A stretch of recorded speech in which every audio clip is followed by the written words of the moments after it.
భక్తి షట్కం లోపల చివరి అధ్యాయం అన్నమాట. 12వ అధ్యాయము భక్తి యోగం. ఈ భక్తి యోగము మనకు చాలా కథలు ఉన్నాయి ఇందులో. మహాభారతంలో బ్రహ్మాండమైన కథలు ఉన్నాయి. సరే, ఈ భక్తి ఏ భక్తుడైతే తన శరీరాన్ని మనోబుద్ధి అహంకార అన్నిటినీ కూడా తీసివేసి ఎప్పుడైతే తన ఇంద్రియాలన్నిటిని కూడా తన స్వాధీనంలో ఉంచుకుని భగవంతుడికి అర్పితం చేసుకుంటాడో అప్పుడు భగవంతుడు మనకి ఏం చేస్తాడు? రక్షణ కల్పిస్తాడు, వెన్నంటి ఉంటాడు. నాకే అంతా తెలుసు, నేనే చేసుకుంటున్నాను అన్నప్పుడు నువ్వు భక్తుడు ఎట్లా అవుతావు? కాలేవు కదా. నేను కృష్ణ భక్తుడిని అని చెప్పుకోవడం కాదు, కృష్ణ భక్తుడిగా నువ్వు కృష్ణుడికి ఏమి చేస్తున్నావు? కృష్ణుడి కంటే విగ్రహానికి పూజ చేయడంతో సరిపోదమ్మా. ఆ విగ్రహంలో మనము మన కృష్ణతత్వాన్ని పూర్తిగా చూడగలగాలి. ఆ కృష్ణుడు మన ఇక్కడ కళ్ళతోటి పిలుస్తున్నట్టు, చేతులతో రమ్మన్నట్టున్నట్టు ఆ విధంగా శరణాగతిని పొందేటువంటి శక్తిని మనం పొందాలి.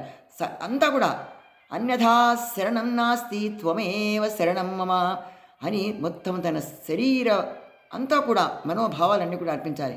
మనో బుద్ధి అహంకార చిత్తాని నాదం ఇవన్నీ కూడా ఎప్పుడైతే ఇస్తాడో అప్పుడే ఆ భక్తుడికి అతను వెన్నంటి ఉంటాడు. ఎవరు? మన కృష్ణ పరమాత్మ. ఏమని చెప్పాడు?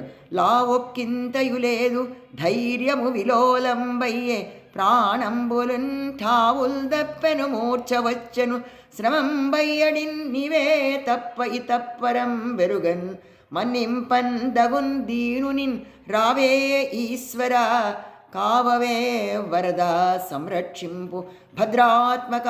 నా అంతటి వాడు లేని ఏనుగు రాజు ఏమనుకున్నాడంటే తొండంతో తీశాడు, దంతాలతోటి చేశాడు, అంతా యుద్ధానికి నీళ్లతోటి ఆ మొసలితోటి పోరాడాడు.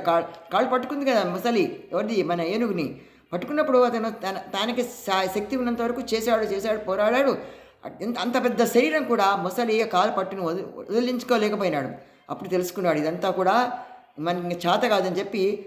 అంత శరీరం బలహీనమైపోయింది, శక్తి ఉడిగిపోయింది, ఏమి చేత కాకపోతే అప్పుడు చెప్తాడు శరణాగతి బంధు. అయ్యా కృష్ణ, నీవే తప్పై తప్పరం మెరుగనయ్యా అని ఎప్పుడైతే అన్నాడో వచ్చాడు. ఎప్పుడులా సిరికింజెప్పడు శంకు చక్ర యుగమంచేదోయి సంధింపడు పరివారంబును జీరడు అభ్రగపతి మన్నింపడాకర్ణికాన్ రథం విల్లము చక్కనొత్తడు వివాద ప్రోథిత శ్రీకుచో పరిచేలాంచలమైన వీడడు.